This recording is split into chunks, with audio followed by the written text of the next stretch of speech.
Hey, what is going on YouTube? It's Captain Jesso back here, and you're gonna notice it's just me, my big face on the big screen.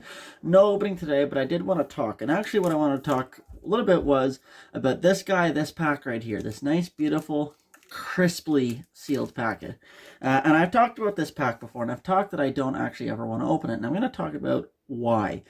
So I want to talk a little bit about Yu-Gi-Oh! Yu-Gi-Oh! Buying packs, buying singles, and why you shouldn't buy packs, and also why maybe you should buy packs. Maybe a little bit of devil's advocate. But what I want to talk about is this pack and this pack today. And the reason that this pack is still sealed, even though I'm an opening channel, is for a very particular reason. And the reason for that being is this pack is probably weight.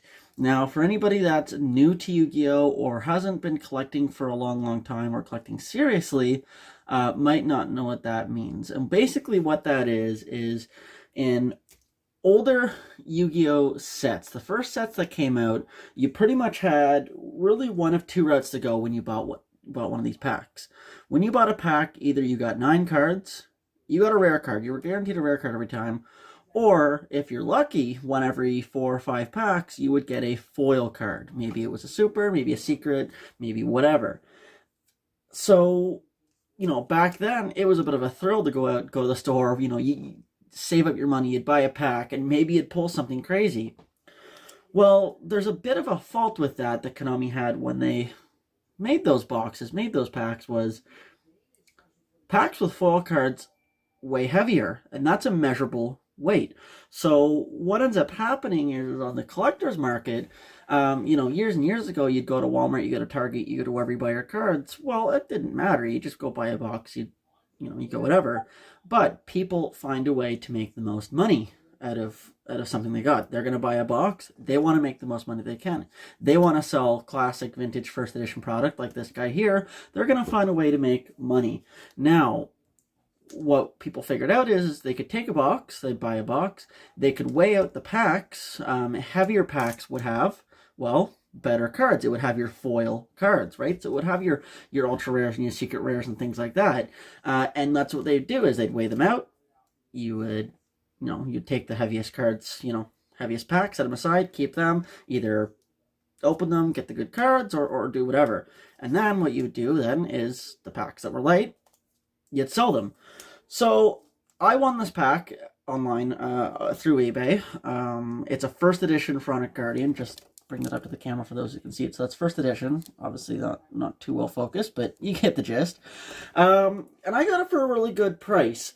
But myself as a collector, I want classic sealed product to add to my inventory. That's kind of, that's what everybody wants, right? It's classic as classic collectors. And I've got a lot of stuff. My shelf up here it's building. But what I primarily wanted to talk about was why I don't open this pack. Why wouldn't I? What would I chance it? Maybe I get something cool in it, Maybe I get, Ring of Destruction, or maybe I get, something like that. I don't even remember what the big chase cards are. My brain isn't working on that right now, but chances are this pack is probably weight. Now, the reason I think that is because when I got it, it's hard to see, but this pack looked like it came fresh from a booster box. So my assumption was somebody probably bought a first edition box, and they probably weighed the packs out, and they sold the light ones on eBay. And that's probably why I got a really good price on it. Now, that might not be true. There could be absolute gold in this packaging. But for me, this is more of a more of a collector's item for me. I don't always have the budget to go out and buy classic vintage, especially first edition. Come on. I know they haven't really reprinted Pharaonic Guardian. It was always, the big sets like Legend of Blue Eyes and Metal Raiders have been reprinted, but this is still old school. This is a 2003 Yu-Gi-Oh! Pack. Still sealed, still fresh. So obviously I just want to, I want to keep that. Maybe it grows in value. Maybe I decide to open it at one point someday. Maybe I make my money back. Who knows? And again, I could open this, and this might have a secret rare. This might have a, an ultra rare or something in it, but you don't know. So that's where it comes into, if there's a card that you really, really, really want nowadays, as much as it's fun to go open a pack and chase it, you're probably not going to get it unless you're really lucky.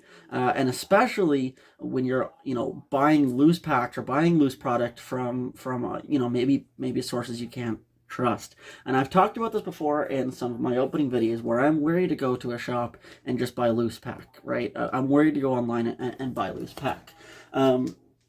Because even if you go to, let's say for example your local game store, there's no guarantee they're in the back not weighing things out or doing whatever. So I messaged 401 Games, who I tend to like to order stuff online. Now, I've only ever, ordered sealed stuff, special editions and collector's tins and things like that, because you really can't, we'll talk about that later, but you really can't, jip the good cards and stuff out of that.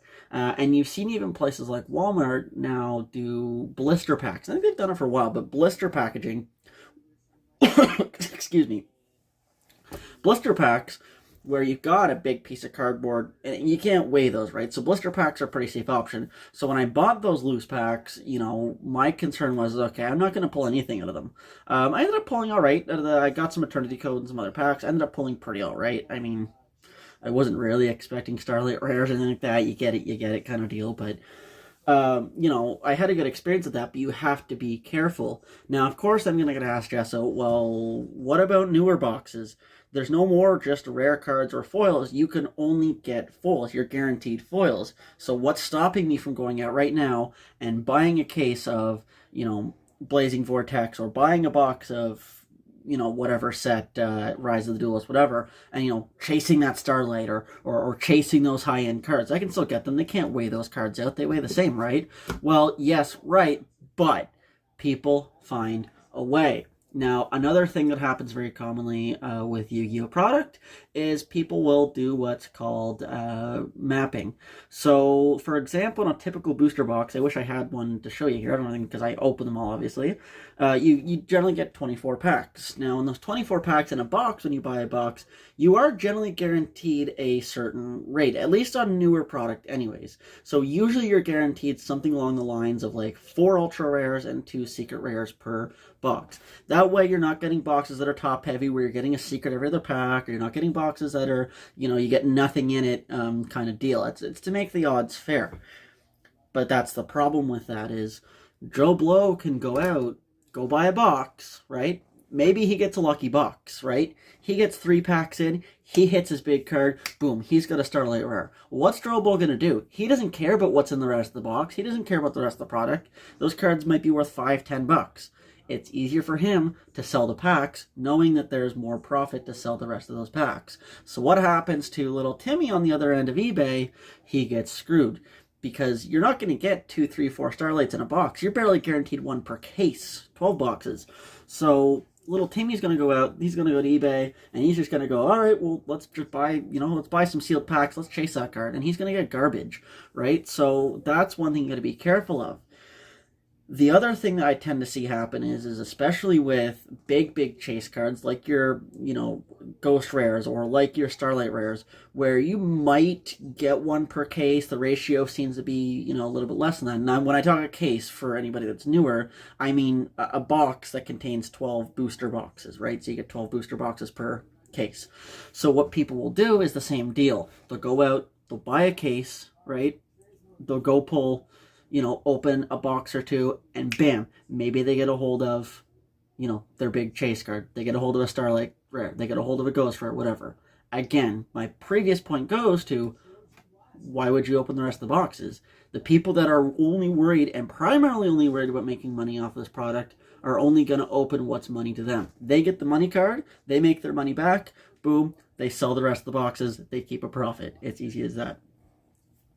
So the point that I'm making is if you're going to be opening sealed product, know a couple of things. Know, number one, Yu-Gi-Oh! Is built for a loss. I have ridiculous pack luck just from the openings that I've done on camera and some of the openings I've done before I started doing YouTube. And occasionally I break even or even make more than I paid for cards. But that doesn't always happen, and it shouldn't even happen nearly as often as I get it. I just have some form of luck with that stuff. You are meant to make a loss.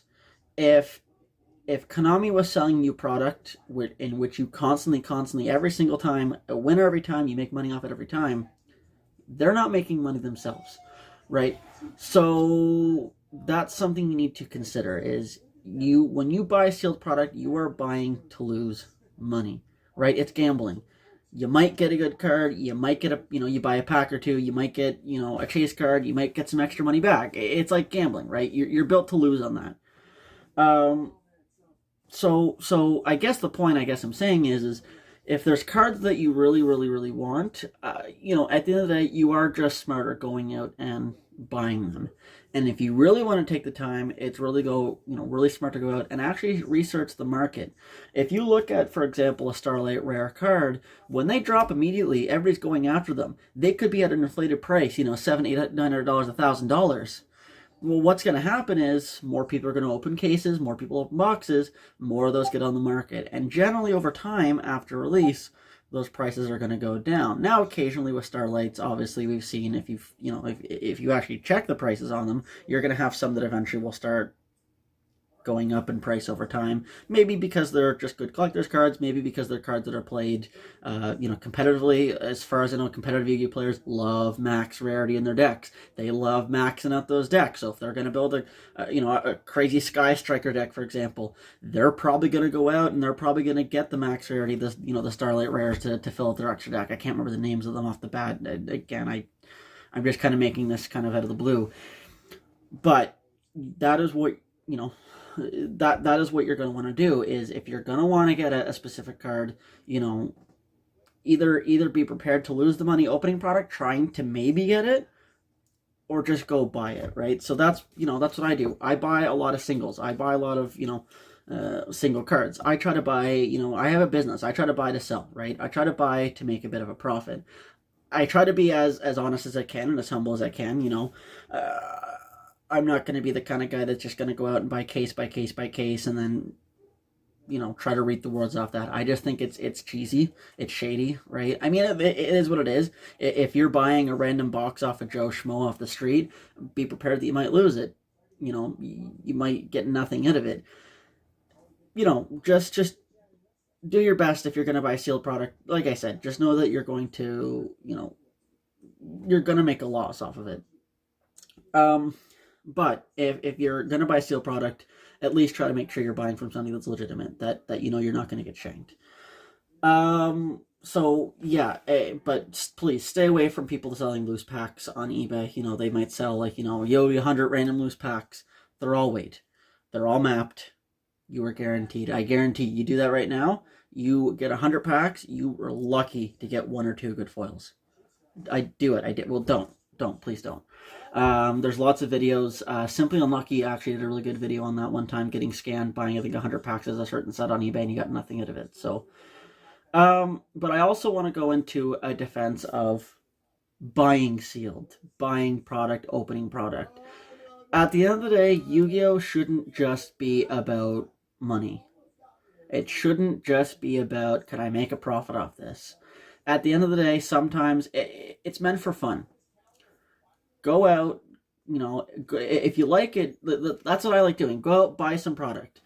When I go out and I buy tins, I buy boxes, I buy whatever to open on this channel because I just like doing that, I do it just because I like opening product. When I go out and do the tins and I do whatever, I just like doing it. I don't go in with an expectation that, if I spend $100 right now, then I'm going to get $150 back out of it. That I'm even going to get $100 out of it. I may only get 40 or 50, but, at the end of the day, I have fun doing it. I have, at least for the sake of that, other sources of income. So, again, I go back to, sealed cards and things like that. I buy and sell Yu-Gi-Oh! So, for example, if I go to the market, this guy here, Chaos Ruler, the Chaotic Magical Dragon, this guy here, I just got in the mail today. I won this on eBay. I don't like talking about prices and things like that, but I won this on eBay for about $20, $22. This thing shot up. I got ahead of the market on this one. I got smart. This is now selling, I think if I check the current listings, like $35, $38, $40. That's profit to me, and that's how I would prefer to make my money with Yu-Gi-Oh! is buy product legitimately, and sell legitimately. You know, I try to get ahead of the market. I try to follow trends. I try to figure out what, you know, what's going on in the competitive world, and that way I can kind of, you know, make a few bucks off of that. Money comes back in, I can buy more product to open the channel, and hopefully I can grow that and build that, and eventually maybe I can turn this into something I can get, you know, maybe a little bit of ad revenue or whatever. I mean, at the end of the day, I'm just having fun. The biggest point, and I guess what I'm trying to get across without me rambling too hard, is I'm just having fun doing this. This is all just for fun. At the end of the day, when it comes to Yu-Gi-Oh! And all this stuff that I've been collecting here, if I make zero off of it when I finish collecting, when I'm done and I'm old, I had fun. I enjoyed it. I put my time into something that I liked doing. So at the end of the day, if you're, you know, if you're wondering, do I buy my sealed product? Do I buy whatever? Buy the singles you want, but also if you want to buy sealed product and open, you know, open packs, there's nothing better than just the feel of opening a pack over tin. Do it. But if you're going to buy your stuff, make sure you're getting it off of somebody who's at least semi-legitimate, not somebody who's going to shank you just for a free buck for them. Make sure you're going to, if you're going to your local store, that they, you know, they don't do shady tactics. If you're going wherever, that you're getting good stuff. And don't buy loose packs off eBay. Do not buy loose product off eBay, for the love of God. I love eBay. I buy and sell. That's where I do it. I'll drop my link down there. You know, buy your singles, buy your cards, whatever. But be careful with eBay. And I'm going to do another video. I'll stop my rant I've been going on about just a little bit of a guide to buying off of eBay, because that is another thing that another thing you can get caught with. And I don't want to see new people, new collectors getting in and getting murdered. I got lucky. I did my research, but for people who weren't going to, my cat's trying to get in my chicken over there. Anyways, I'll cut off at that. I will do another video. At the end of the day, though, I'll see you guys around. If you like more of these, you know, comment, like, subscribe. Let me know you want to see me do more of these, you know, this style video, just talking about the market, you know, talking about kind of the ins and outs of collecting. We can do that. Have a good night, weekend, evening, morning, wherever you are. Stay safe. Captain Jess is out. Peace.